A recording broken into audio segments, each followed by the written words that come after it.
This podcast is being recorded on Ghana land. We honour and celebrate the strong cultural traditions of motherhood, family, and connection to country. No woman can say motherhood hasn't changed her, but every mother's story is different. If you develop a kinder relationship with yourself, you are absolutely going to give them a better chance of having a kinder relationship with themselves, because we do it almost instinctively. You know, we drop the butter on the floor and we go, "Oh, you idiot." Yeah. You know, and that instinctively we say that out loud sometimes to ourselves or inside to themselves. And like you said, you know, they pick up on that. And the number one thing that I want for my girls is to have self-worth, is to have self-esteem, is to be kind to themselves. I think that's the foundation for well, it's not what I think, it's proven to be the foundation for good mental health. And how you feel about yourself impacts every single decision that you make. This is How Motherhood Changed Me. Hello, I am Kerry Turner. And I'm Jenny Yates, and we're back. We are! We're kicking off season 3 with a topic that seems to come up in almost every conversation we have, Kez. It certainly does for me. Mum guilt. Whether it's from juggling work and home life, questioning our decisions, or just trying to keep it all together, we all seem to experience it in one way or another. Yeah. And it sucks. It really does. And it's so hard to find peace with yourself because of that guilt. Absolutely. Yeah. Today we're going to chat with a mum who has built a movement around helping mothers be kinder to themselves. She is a transformational coach, host of an incredible podcast, and best-selling author of probably the best parenting book I've ever read. It's a big call, but I back you on that. Yeah. Well, we'll get into it. If you haven't already guessed, let me introduce the amazing Zoe Blaskey from Motherkind. Hello. Oh, thank you guys. Thanks for saying that. That's so kind. That's really kind. We only speak the truth. No, it's so funny writing a book, because you sort of write it. I just sat in my office and, you know, obviously did my best and really wanted it to resonate, but it's just so incredible to hear how it's landed. It always surprises me in a way, because I just wrote it so from the heart. The fact that it's just connecting is just such a dream. So thank you. Oh, I love that.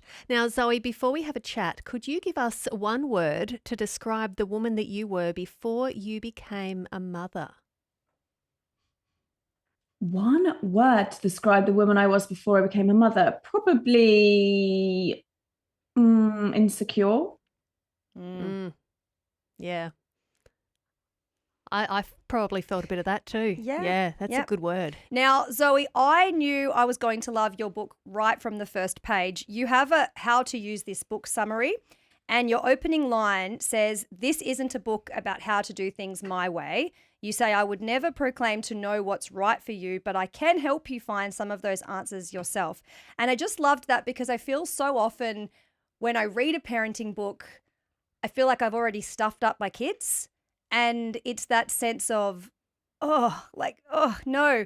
And also I can't really relate, or I struggle to relate to a mum who seems like she has it all figured out. So I just loved your approach.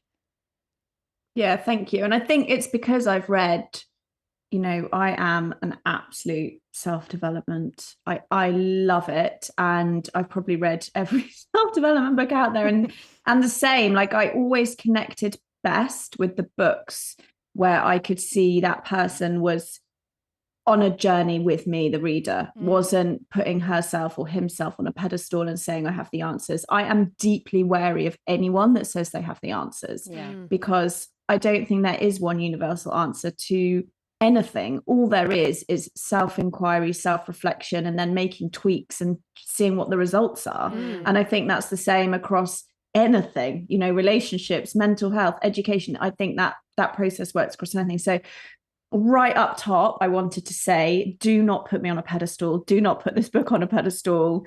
I do not have it figured out. I've written the book that I need for myself, and I struggle every single day, which is true. It's really true. And I genuinely read my own work when I am feeling stuck, because when I'm at home feeling overwhelmed or guilty or not being compassionate to myself, I'm not the founder of Motherkind in those moments. I'm a mum who's really struggling. And so I really wanted people to get that. And lots and lots of people have said that they were hooked from reading that first line, because I think with something like motherhood, we're already so hard on ourselves. And I was super aware that when you're writing a book about motherhood and how we are in ourselves, it would be very easy for mothers to use that to beat themselves up more. So I was super conscious of that. And even when I said some challenging things in there, I would say, don't use this as an excuse to beat yourself up. I can hear you reading this, starting to feel guilty. Don't. And here's why. Because I've coached for so many hours on these topics, I know exactly what my clients say back to me. So I was able to weave that into the narrative, so that I just universally wanted people to finish the book feeling more confident, feeling more empowered. It's that friendly, not, oh my God, I've got all this stuff wrong. That is absolutely not what I wanted anyone to feel. It's that friendly reminder that we always need as well, that what works for one person Exactly. won't necessarily work for you, but you might be able to take bits of what that person has had success with and adapt it to fit your life and your family. 100%. And I'm a coach, so that's what coaching is. Coaching is, if you ever have a coach who tells you what to do, they're not coaching you anymore. They're sort of mentoring you or consulting, or so in coaching, the whole concept that modality is built on is that your client, the person sat in front of you, has the answers within themselves. Your job as a coach is to unlock them. So that's why throughout the book, I'll give a concept and I'll say, maybe this is how a client applied it. This is how I applied it. This is what this expert says with all the degrees. But here are some questions that are going to help you figure out, A, if you want to do this in your life and what it might look like for you. So that's why there's so many kind of, I call them musings. There's so many like journaling prompts, thinking prompts. There's so many tools for you to fill out, because exactly that, there is no person that knows you better than you. And I firmly believe for every single human that the answers are within you. It's just your ability to have someone who can make you feel safe enough to begin to access those, particularly if you're changing something. It's so beautiful. You've given us some reflections, some thoughtful quotes, the musings, like you say. I'd love to hear about your entry into motherhood. So I'm going to use one of your Motherkind musings and ask you, Zoe, how is your matrescence going? It's going good now, because I've sort of thrown myself into understanding it. But at the start, I didn't know that word, matrescence. And I was someone, I really focused a lot on the birth. I really put all of my time, energy and effort there. And actually it paid off. Like I had two incredible home births, but I didn't think very much about what would come afterwards. And a couple of things really surprised me. And that's why I talk to them so much in the book, which is that I really didn't get that becoming a mother wasn't so much about parenting, quote unquote. It was going to be more about what was coming up for me. And I was completely underprepared for that. So I'm always someone who's been quite perfectionist. I'm quite type A. I'm like, give me a problem and I will study and work hard my way through it. And all of those, I would call them sort of almost coping behaviors, they came to the surface. So when my baby would cry a lot, she was very tricky, my first baby. She never slept for more than 40 minutes in a go. She never latched on the breast. And it was just, but I kept pushing through. It was really hard. My response to that was to just try and control more, to try and be more perfect. And I remember just being exhausted, trying to read these parenting books, barely able to keep my eyes open, willing myself to get to another page that there might be an answer. What I didn't realize that the answer was nothing to do with that. The answer was to do with me being able to lower my standards, be kinder to myself, trust myself, give her a bottle, know that I'm not ruining her, know that I'm doing the best that I can and I'm muddling through. I didn't know, there were no books saying that. Books were all saying, you have to do this and you need this routine. And if they're not, if you don't put them down sleepy, but drowsy, but awake, but fed, but not fed by 7 p.m, you're failing. So I've read a few of those books. It's crazy, right? Yeah. But I think you're so vulnerable and you're so desperate to do a good job, because for me, I'd never loved anything more than my daughters. So it made me very, very vulnerable to some of those unhelpful ways that I was approaching it. So that's why I'm so passionate about, the second chapter of the book is all about how to get on your own side. Because I think if I'd have been able to say to myself, this is hard, you're doing great, you will get through it. You are not messing her up. That was a kind of a loop that I had in my head, because I really struggled to get her to sleep. I wasn't enjoying it. I thought that I would love it more than anything in my life. And I actually found those early days really unenjoyable, not because of her, but just because of the transition in my life. I was used to being very busy. I was very successful in a corporate career, and suddenly I felt super anxious. I'd never really had much anxiety, and I felt very, very anxious. I was experiencing intrusive thoughts. I didn't know that was completely normal. No one had told me that. So I thought I was going insane, and I was very, very afraid.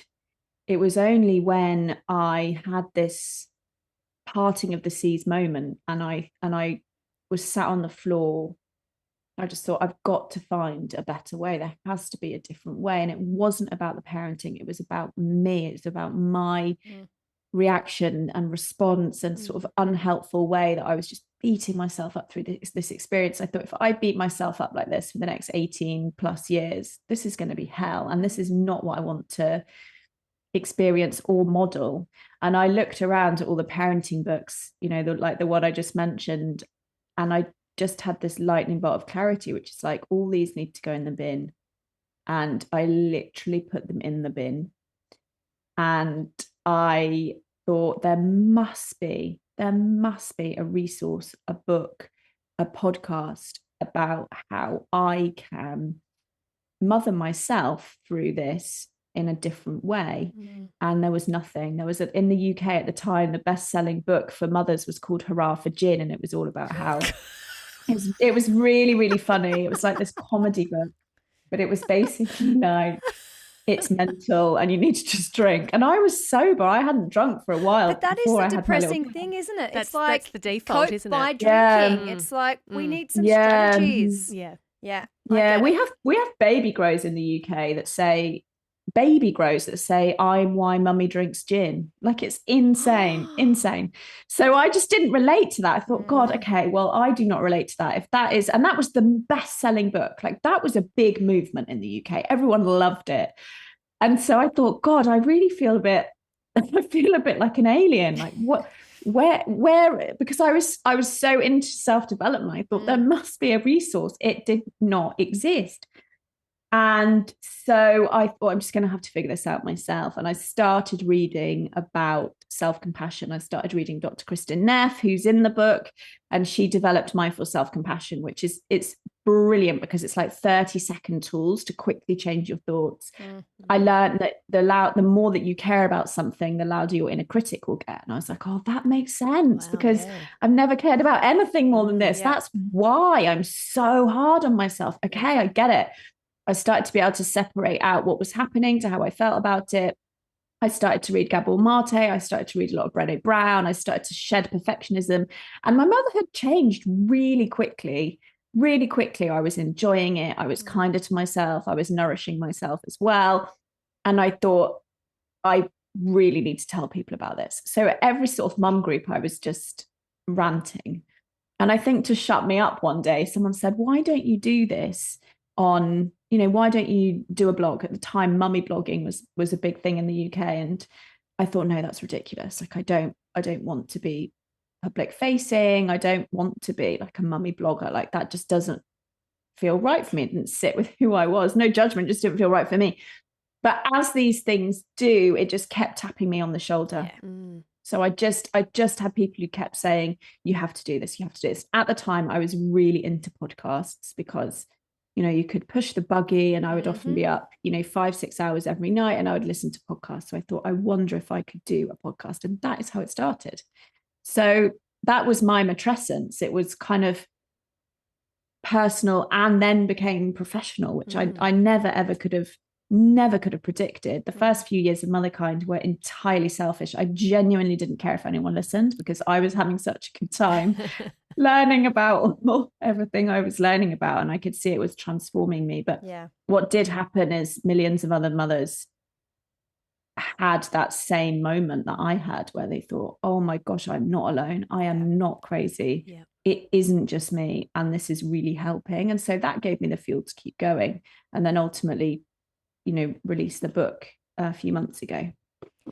I mean, to circle back to what we said before, I think that's why mums resonate with what you share, Zoe, because it's like you see yourself, you don't feel like you're getting spoken to. It's like a safe space where we're all in this together and we all experience, things sort of manifest for us all a little differently, but we all really experience something like that. So I think that's why, we connect to what you share, because you're in it with us.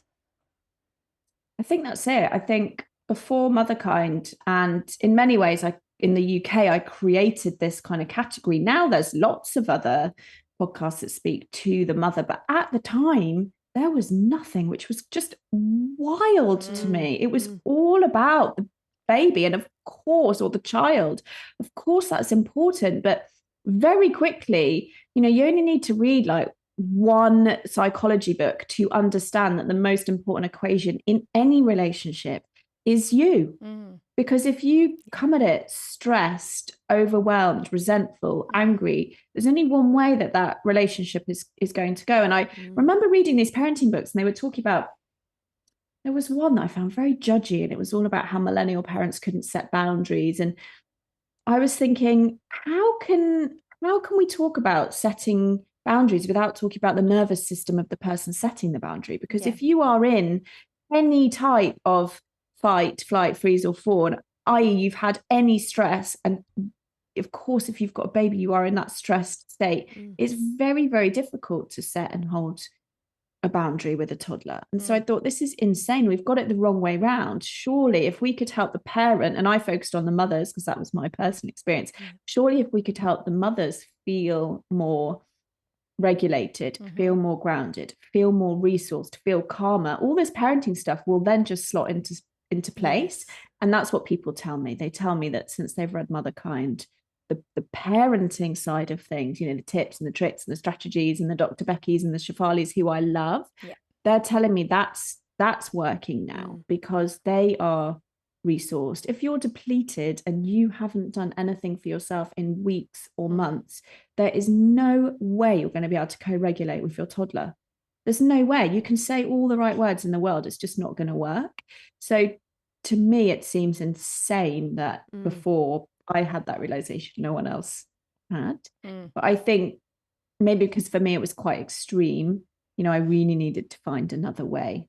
That's how I came to it. And I think it's so different in so many ways, and it's so important that we keep spreading this word like you guys do so beautifully, and so many of us now talking to that mother experience, and it is incredible. People say to me, you seem to help so many other podcasts. Like if anyone asks me for advice, I'll get on the call with them, and I say that's because we really need more. We really need more content in this space. There should be just as much about the parents and the mother's experience as there is about parenting. At the moment, it's like 2% to 98%. Totally. Yeah, it is. Well, we like to say our show is like the mother's group you wish you had, because, Kerry and I spoke. Mother's group for me was quite judgy. Very judgy, very like old school, very, and competitive.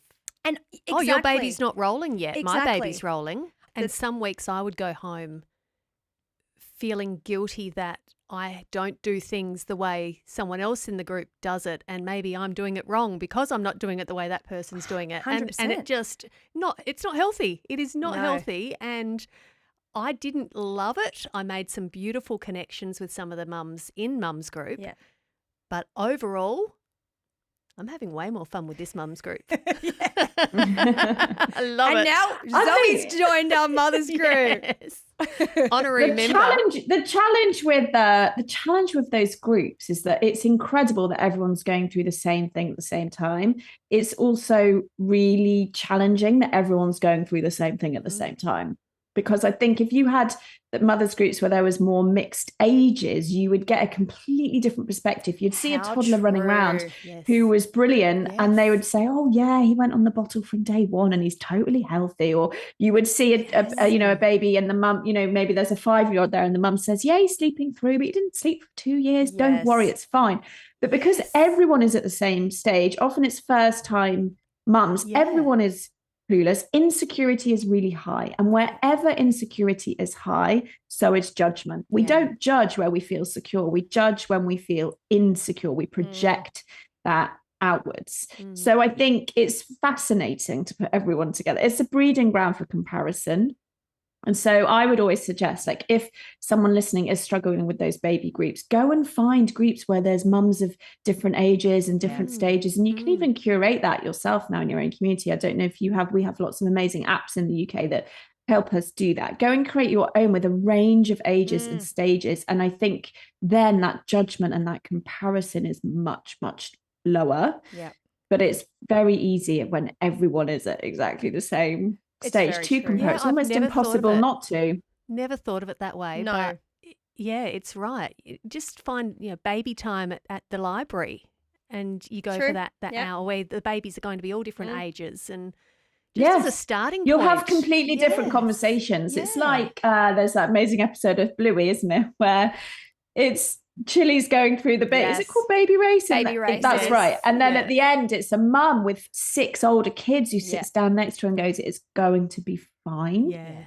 And that's when that release comes and that moment comes for her, isn't it? So I think if you're struggling with being in those groups, you're not wrong. It makes sense. I had the same struggles. Sounds like you two did too. And definitely find a broader perspective and find people who are doing things differently to you, and find people who have got older children, and you will get that gift of perspective.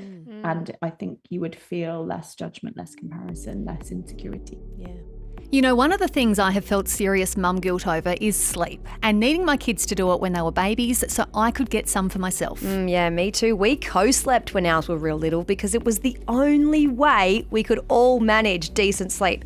And I stayed very quiet about that for a long time out of fear of being judged. And it's so silly. We all need sleep. And when you've got a newborn or an infant who isn't letting you get any, it can be so hard to see the light at the end of the tunnel. You're not going to hear this advice in your traditional mothers group, but you need to hear it from us because we've come out the other side and it gets better. And it's okay to ask for help. It doesn't make you a bad mum, and it doesn't mean you need to leave your baby screaming at night to cry it out. We want you to look up Holistic Sleep Mama on Instagram.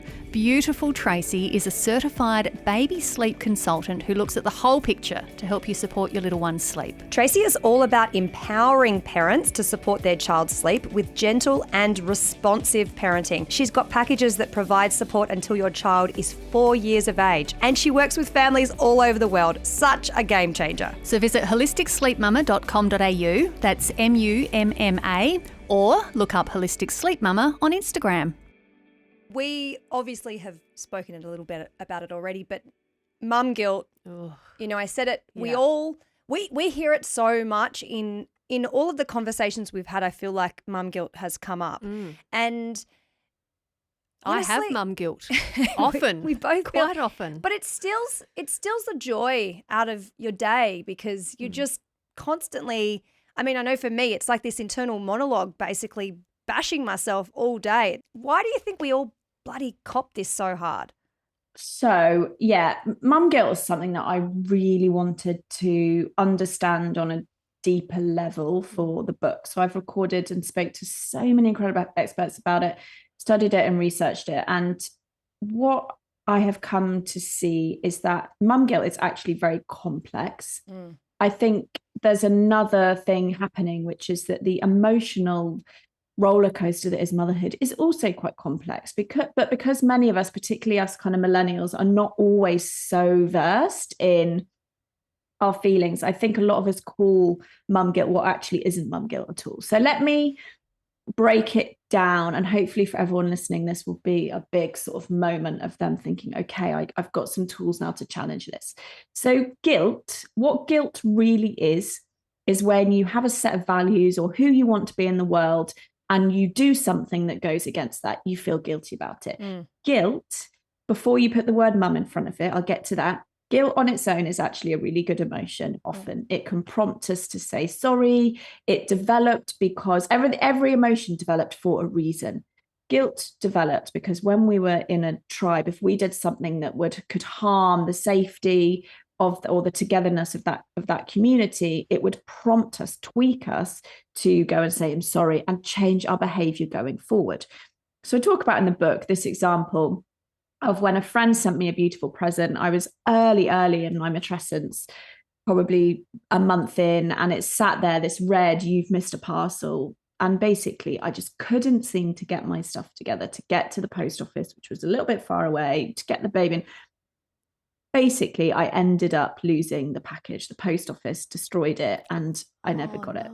Yeah, so my friend had sent me this beautiful gift, and I never got it. It was my fault. And I felt immense amounts of guilt about that. And rightly so. That is what I would call good guilt, because that's not in line with who I am. I could have approached that in so many other ways. Like someone definitely would have helped me go and get it. So what that means is that because I felt that guilt, I was able to apologize to that friend. I was able to make sure that I never, ever, ever again disrespected someone's gift to me in that way. I now, I've done lots of things to make sure that would never happen again. That's just a tiny example. That is good guilt. Okay. We actually need it. The problem is that when you put mum in front of it, it becomes something different.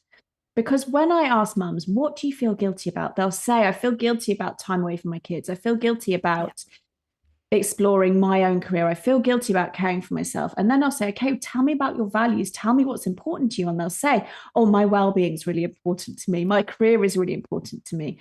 So it's not guilt. Does that make sense? Because real guilt is when we go against our values. Yes. When you put mum in front of it, there's 5 things that happen. And I'm going to talk you through each of them now. Okay, so the first one is that we measure ourselves against completely unrealistic standards.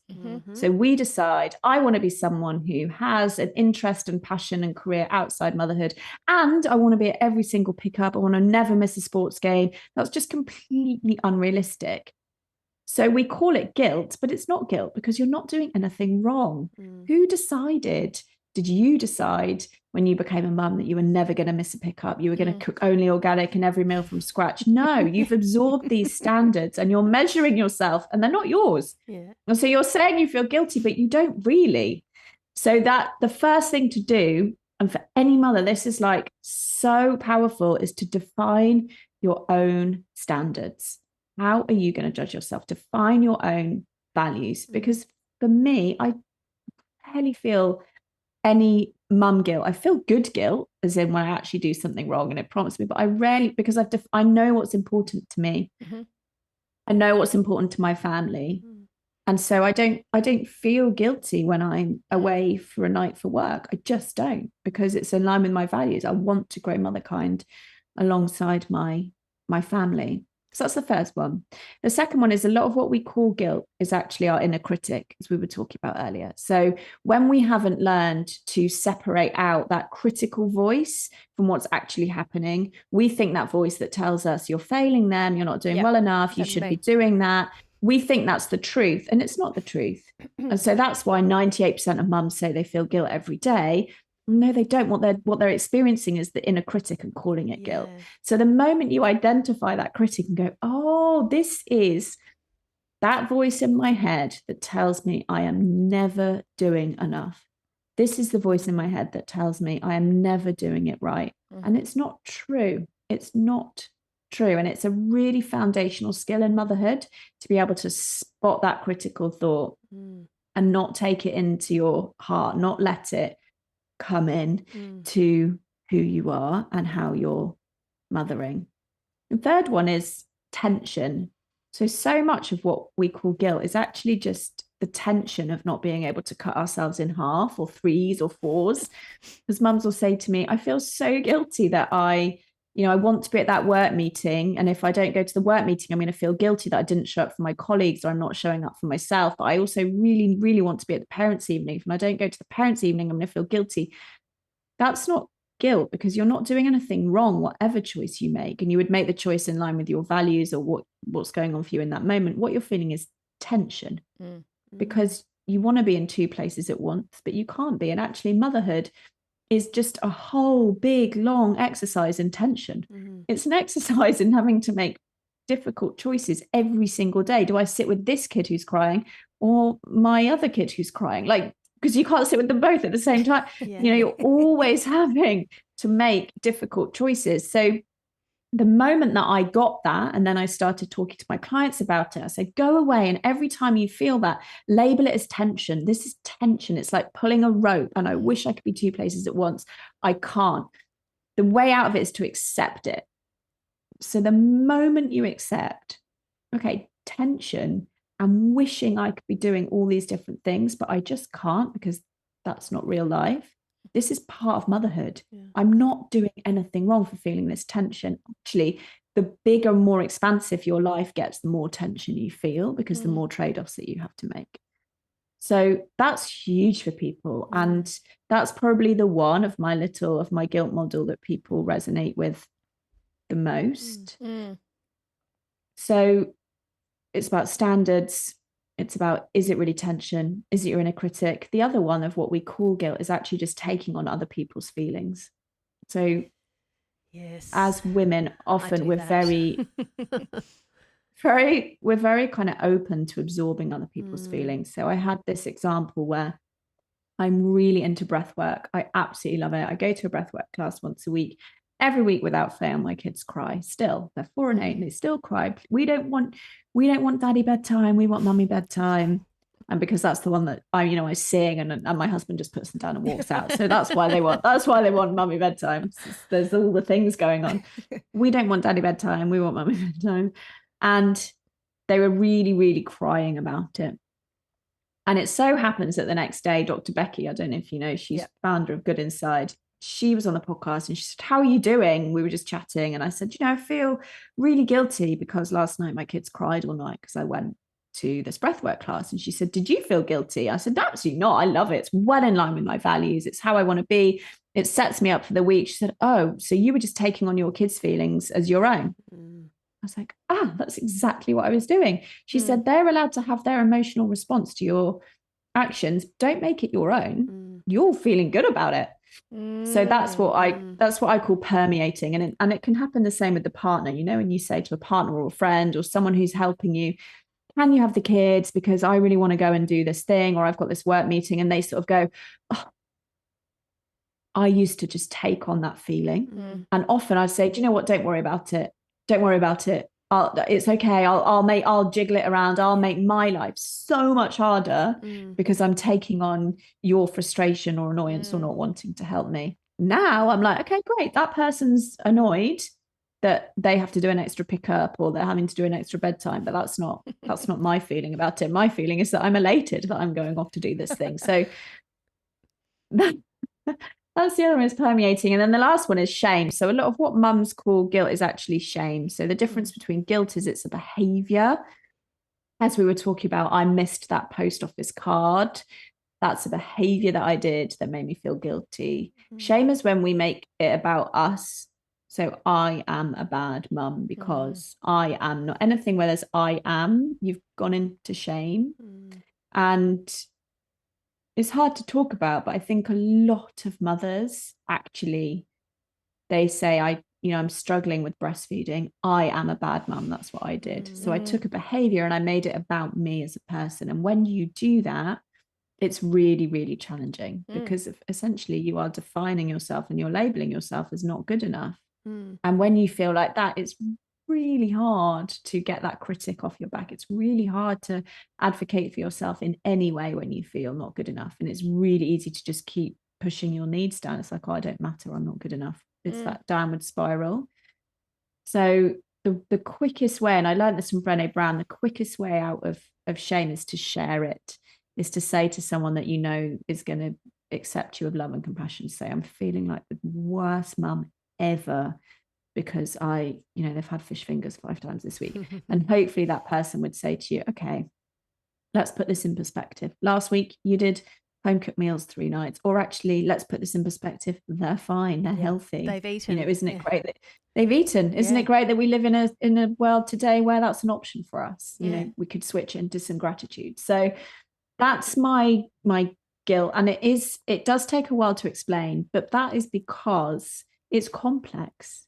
And I get frustrated when I see, on social media, these kind of like just one sentences about how to get rid of guilt. My experience is that it's quite multi-layered, and you have to really understand that model in order to work out, okay, what is going on for me here? But the most important thing is not to just ignore it, because it will deeply affect your confidence, not just in motherhood, in every area of your life.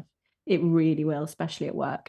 So it's really important to take a moment. And in the book, everything that I do is super simple. It's like a 5-minute exercise that was going to quickly help you. And in fact, I developed it into a flow chart. I don't know if you've seen that page, because I wanted someone to just be able to put in what they feel guilty about and then run through that model that I just explained in like 30 seconds. And it will pop out what you could do to shift it at the end. Sorry, Kez. No, go. I was just thinking while Zoe was talking and going through those 5 points, I feel like I had an example for every single one. 100%. It's like, I've done that. I'm much better at doing things for me now, but gosh, it's taken me, my eldest is 9. It's taken me 9 years to get to that point. Yeah. Because if it wasn't one thing, it was 0.4, it was 0.1. It was one of those 5 that I am absolutely putting my hand up and saying I have done. And the biggest one, I guess, in our friendship that we've probably felt is the sharing and releasing the shame, because we can look at one another and say, that happens to me as well. Yeah. And it instantly softens you, because you're like, oh, okay, this is what we're all going through here. That's right. I'm not trying to give you an answer on how to fix it. No. But I can give you an example of something similar that's happened to me, or that it happens every time you open up and you share something about yourself. The person you're speaking with can say, because it's a very, very common experience that we all go through. Yeah. But there's all of these, I guess, rewiring and sort of coding all of these experiences for me as I read that I'm thinking about, and I've spoken about this on the show before, but, my mum and the super mum kind of status that I gave her up on a pedestal growing up, and, she did everything and put herself last. And I just thought that's what being a good mum was. And so I've got this monologue and this example that doesn't even exist, because of course that wasn't what it was like for her. That's just how I saw it as a kid. And there's all of these sort of like unravelings that I'm doing as I'm mothering these kids, because I know that I can't be the best mum for them if I'm constantly putting myself last and comparing yourself to the mum you had. Exactly. You can't compare. And her and I have a cry about it, because she's like, I know, like she gets it. And that's anyway, so Zoe, when I'm reading all of these things, there's all of these unravelings, and I know probably for you being a mum to 2 girls that it was important for you too to sort of set them up for a life where they see a mum actually, doing something for herself, because that's what it should be. And we wouldn't want that for our kids, so we have to model it, right? Yep. That's it. It's so fascinating, because your experience is really common, that this idea of selflessness, and particularly, those of us who might have had a selfless mother, I did too, has become the sort of pinnacle of what a good mother does. And that's why right at the start of the book, I invite people to do what I call the should scam, which is where I get people to unearth a lot of those beliefs. Because what's fascinating is that our beliefs like that about what a good mother does, says, looks like, even speaks like, even, that is all sitting in our subconscious, because those are things that we absorbed, like you did and like I did when we were little, when we were growing up, what mums looked like on TV. And in the media, mums have been portrayed as sort of these very stoic, often wearing florals, serving the meal, and that sounds very archaic today, but that's what our generation have absorbed. So that's why the first exercise that I get people to do in the book is, let's get all those beliefs out. And some of them might be really great, some of them might be, but let's get them out, because we can only change what we can see. So let's get them out onto a piece of paper.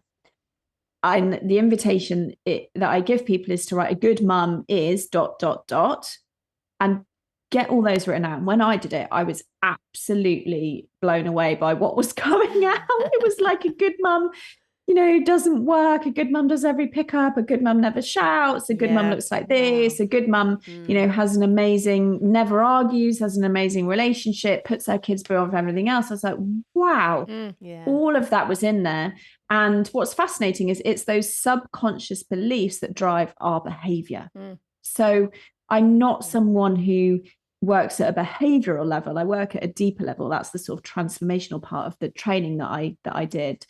So we have to unearth first, okay, what are those beliefs? And about motherhood, it's just fascinating, because I've done this exercise thousands of times with clients now, and the beliefs never match the desires. So the beliefs about what a good mum is and does never matches 100%. how that mother wants to show up. And it's in that gap that we can get confused. That's where that confused, and that's where that you're not good enough voice comes in. Because if you're running a belief, a good mum doesn't do paid work outside the home, she's completely dedicated to her children, and you're someone who wants to work and have a career, and you need to earn money, of course, to live, then you'll get that guilt voice is going to get really, really loud. But it's because of the belief, not because of what you're doing.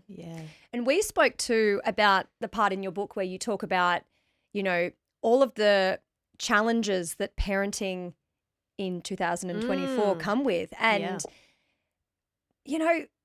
I couldn't, even if I wanted to, be the mother that my mum was back in the 90s. It just couldn't happen, because life is different now, and everything, the world around us is completely different. The pressures and the social comparisons and all of these things that we have. Yeah, we had one TV at home. Yeah. So everyone has to agree on what's being watched. There was a computer eventually, but again, it was timed. You have half an hour on the computer playing something very basic, but it compared to what my kids have been exposed to now, technology-wise especially,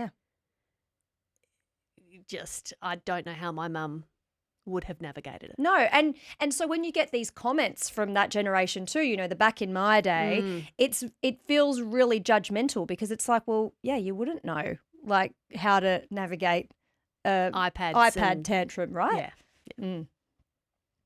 It's completely different on almost every level, and I think what really helps me is when I'm struggling is to put myself in that context, because for 99.999999999% that humans have been on the planet, it did not look like this. The way that we are mothering today is unbelievably new. It's only in the last 100 years that women have been allowed their own credit card.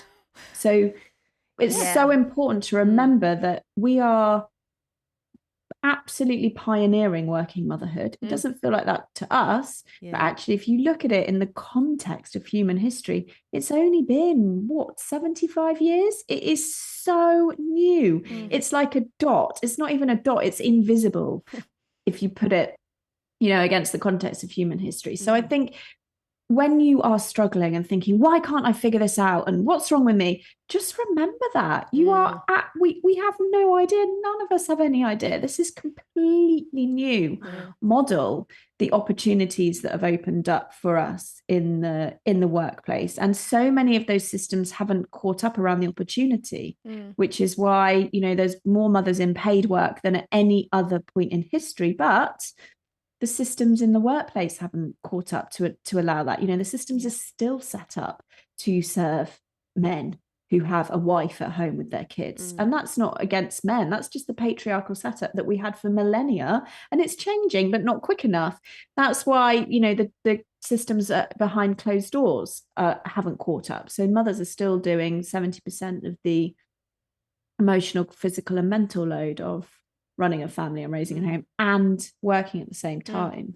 So I talk about us being this experimental generation, and there is so much that needs to change. But the number one thing to take from that is to see yourself in context and to remember that you're not failing. It's really hard trying to figure this out. This is really new. It's not like a couple of generations ago where it was completely, you know, the path was kind of paved out for you. Typically, you would, you know, live at home, you would get married, you would move in with your husband, you would have a baby, and you would care for the children, and he would go out and be the primary caregiver. That was the model for a long, long, long time. And that model is, thank goodness, completely changed now, which is an incredible thing. But it's really important to remember it's a new thing. It's very, very, very new. And so we are all here just trying to figure it out. You know, men included, try to figure it out. Okay, well, what does it mean for me that, you know, I'm not the breadwinner anymore? And what does it mean for me that I want to be a more present father than hands-on? Yeah, you know, my dad was? And what does it mean for me that my wife or my partner or my husband or whatever the setup is, you know, or my co-parent is asking more from me emotionally? My dad never showed me any emotions. Like it's everyone is grappling through this time. And so I think just generally we need a lot more compassion, a lot more understanding of the context, and a lot less of just beating ourselves up. Just take see yourself the pressure off, mums. The moment I struggle, I see myself in context. I'm like, this, you know, you're doing really good. It's all good. It's all good. We know more about the first 5 years. We know more about parenting than at any other point in history. It's all available to us at one swipe. We can get an onslaught of information about what we're doing wrong, what we should be doing. And that's completely new as well for our generation. That's within the last 2 decades. So it's no wonder, you know, that's why we need so much more to take the pressure off and have more compassion with ourselves. It's so true. And I love how you say it comes back to your values and assessing what's best important to and you. what's important for you. Because obviously, like you said, Kez, that differs from the next person to the next person. But if you actually sit down and think about what's important to you, it does make those decisions a lot easier. And that's something that we can actually do today. That's right. That's right. I remember when I went back to work from my first lot of mat leave, the battle I had with myself of wanting to go back, but I'd also just spent 12 months at home with this tiny baby who I was about to say to strangers at the childcare centre, look after her for me every day. There was this crazy internal battle that I had with myself that, no, you're doing this because you want to go back to work. But it was more so, what will people think of me? I'm dropping my 11-month-old baby at childcare. She's not walking yet, and I'm going to work. So you were taking on all of that societal pressure and internalizing that. And it's not, like you say, Zoe, it's not mum guilt because you're actually living in alignment with your values, but you're just taking on everyone else's BS. And it was so hard. So hard. Because it's hard to grapple with it because you can't change that. No. You can't change that. No. And thankfully I went to work and saw you every day, Jen, so it made me smile and laugh through my shift. But it was something I had to work through, and it took a good 6 to 12 months to, nope, this is what we do now. You go to childcare and I head off to work because I want to be back doing what I do. So what's so fascinating is that actually that has, you know, if we look back in history a little bit further than, you know, if we go back 1,000 years or 2,000 years, it was always the way that other people cared for our children. The idea that it's sort of this one-on-one, very intense solo care is actually a new idea as well. I talk about in the book this word called allo parent, which just absolutely fascinates me. which is that the way that our children and our biology are designed to raise children is in community. And this term allo parent means other involved caregivers. So it would be that we would absolutely hand over our 11-month-old to an auntie or a cousin or our mum or, you know, whoever it was. It's just that today we have lost that because of, you know, urbanization and lots of people moving away from their families. So that daycare center becomes that village, becomes that allo parent. What's difficult about it is that, as you say, it's not someone who's in that community. It's not someone that is known to you yet. And I think that definitely plays into that anxiety and that worry about it. But there's things that, you know, mothers can do about that. You can absolutely get to know those key workers, you know, before you take your child to that daycare. Or you can make, you know, childminders is big in the UK, where it's the same price as a daycare, but they only take 5 children. So it feels more like you're handing over to an auntie or an uncle or a cousin. So it's actually quite natural and normal for other people to care for our children. It's just that we've lost that community care is how it used to be done. And look, the childcare educators became so special to our family, and to the point my kids will still invite a couple of them to their birthdays every year because that's so cute. They love them so much. Yeah. They haven't been in childcare for years. Yeah. But those 2 people mean so much to my kids that they still say, can they come to my birthday? Oh, I love that. And that's beautiful. Yeah. And the studies show, you know, when there's some amazing anthropologists been studying allo parenting in the last decade, that children thrive when they're cared for by multiple caregivers because it's actually too intense for it to be a solo job. It was never designed to be a solo job for one caregiver, you know, for 12, 15 hours a day. From a biological perspective, that doesn't make sense that would be the model, right? Because we know what happens. You burn out and you get caregiver fatigue and you can't do it very much. So actually, we are designed for other people to step in and help us. Oh, I love that. Another one of the big revelations for me, Zoe, and I think also this probably is going to tell you a lot about me in terms of how far down the priority list I am. The revelation that if we are horrible to ourselves, our kids somehow pick it up by osmosis, that it's okay to be horrible to yourself. And I wrote that down because for me, there is no greater drive for me in anything that I do than seeing it through the lens of my kids. And if you tell me, Jenna, you need to work out, you need to eat healthy because and you tell me through the lens of my kids, I'm going to start doing it. But if it's just for me, it's very hard for me because I still have so much work to do to realize why that doesn't need to be excused or explained. So that for me, I was just like, I need it printed out and stuck on my fridge or something because I will do it. Because if I think that somehow I'm messing them up by, even though I don't say any of these things out loud, but they would be able to tell. They'd pick up body language or moods. Then I'm going to do it because I don't want that to happen. Yeah, it's fascinating, isn't it? And 2 things are true. You're definitely not messing them up. And if you develop a kinder relationship with yourself, you are absolutely going to give them a better chance of having a kinder relationship with themselves, because we do it almost instinctively. You know, we drop the butter on the floor and we go, oh, you idiot. Yeah. You know, and that instinctively we say that out loud sometimes to ourselves or inside to themselves. And like you said, you know, they pick up on that. And the number one thing that I want for my girls is to have self-worth, is to have self-esteem, is to be kind to themselves. I think that's the foundation for well, it's not what I think, it's proven to be the foundation for good mental health. And how you feel about yourself impacts every single decision that you make. It impacts what you do educationally, it impacts the partner that you choose, it impacts whether you go for that sports team or not, it impacts how you handle winning, losing. How you feel about yourself is the foundation. So I'm the same, you know, when you asked me to describe that one word before motherhood, I was so insecure, and I have worked really hard on changing that sense of self-worth. And the way that we change self-worth is through our actions. we don't build self-worth by continually ignoring our needs. We build self-worth by every single day chipping away, by asking yourself this question: if I cared about myself, what would I do?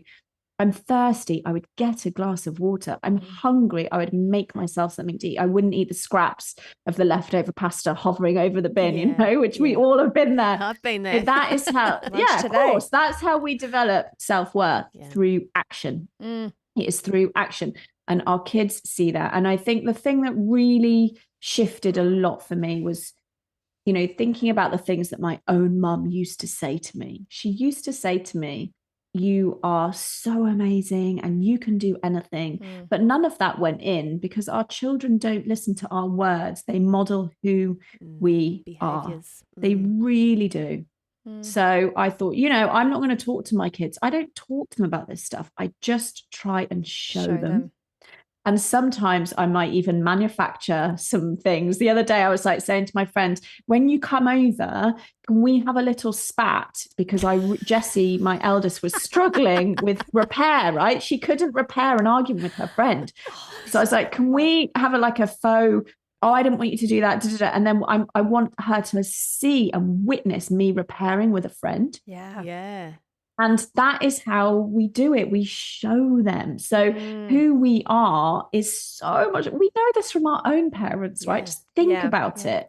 We learn who they are. That is what parenting ultimately comes down to. And that's really scary and also really freeing at exactly the same time, because we like to think, well, we can ignore ourselves and who we are and all our challenges and just say the right words and say the right tips and tricks and it will all be fine. Of course it will all be fine. Everything's going to be fine in the end anyway. But I think it's a far more kind of empowering journey to think, do you know what are the things that I really want to develop in my children? And this is an exercise that I talk about in the book. Write down what you want for your kids, because I wrote down, I want them to have self-worth, passion, confidence, resilience, fun. I want them to love themselves. I want them to go for every opportunity.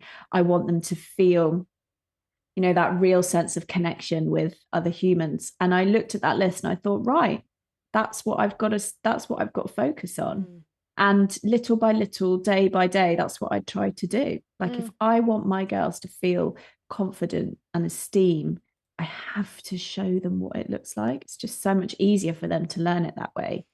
So that's the invitation, really. Well, makes me want to cry. It does. We're catching up tomorrow with our kids, Jenna. So what can we do? What can we do? Set up in front of them and model some good behaviour on how to repair. I think I'm too poor of an actor to do a fake fight, but maybe we can work on that. We'll figure something out. Look, Zoe, I don't know. I'm speaking for myself, but I'm sure Jenna agrees. We could talk to you for so long, but we're so conscious of your time and we're so appreciative of the time you have given us already. You'd said insecure was your word to describe the woman you were before you had children. I am fascinated. After your matrescence experience, what would be one word you would give us to describe the woman that you are now?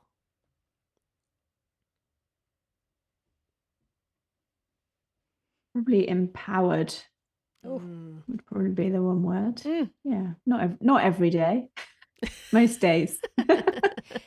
I feel like you Brits have a similar sort of sense of humour and self-deprecating kind of a vibe as we do down here in Australia. Why do we find it so hard to say I'm a good mum? Because despite everything I've told you today, I actually do know that I am. And I think because a good mum worries about being a good mum. So I don't know, but saying it makes me cringe a little bit. I wonder saying empowered, do you kind of get what I mean? I do. And I think it's because we, lots of us have the experience. I believe that actually we are born confident and we are born with an innate ability to meet our needs. Babies aren't thinking, oh, if I cry, my mum or dad's not going to like me. They're just like, no, I'm crying because I'm hungry and I need something. It's really built into us, that sense of worth and getting our needs met and confidence. We're actually born that way. What happens is that things get chipped away at us. And often what I hear from clients is that around the age sort of 5 to 7, things happen that really knocked their confidence. You know, playground, who do you think you are? Teachers saying, you know, we don't focus on what we're good at. And in many ways, the whole education system's set up like that, isn't it? They don't go all in on what you're good at. It tends to be like, well, you're not very good at this, so we need to focus here. And so I think it's quite deep, actually, why we struggle so much to just say, you know, I'm an incredible mum. I think lots of us don't just struggle with that in motherhood. I think lots of us struggle with that, and it does seem to be gendered. Lots of women struggle with that across the board. The way to start with that is in, you know, all my work is about starting really, really small. And so next time someone gives you a compliment, don't bat it away. Say thank you, because that is such a simple little way to just start building up that muscle that says it's okay for me to recognize what I'm really good at. It's okay for someone to say you look great, and to not laugh and say, oh, it's the new concealer. To just say thank you so much. That's really kind. Yeah. Just say that. And that feels so difficult because it's exactly the same phenomenon, which is why we find it so hard to say, you know, I'm a really good mum. So that's where to start. Love it. No, I'm sorry, I added another question in there when we were wrapping up, but it just came to was meant to be last. Here we go. Let's have our little tiff now. It just came to my mind because yeah. Anyway, you are empowered and you're amazing, and we're so grateful for thank you so much, and Zoe. your time, Zoe. It's been awesome. Oh, thank you, guys. Thank you so much for joining us on How Motherhood Changed Me. We'd love you to be part of the conversation by connecting with us on social media. And if you enjoyed this episode, please rate, review and subscribe.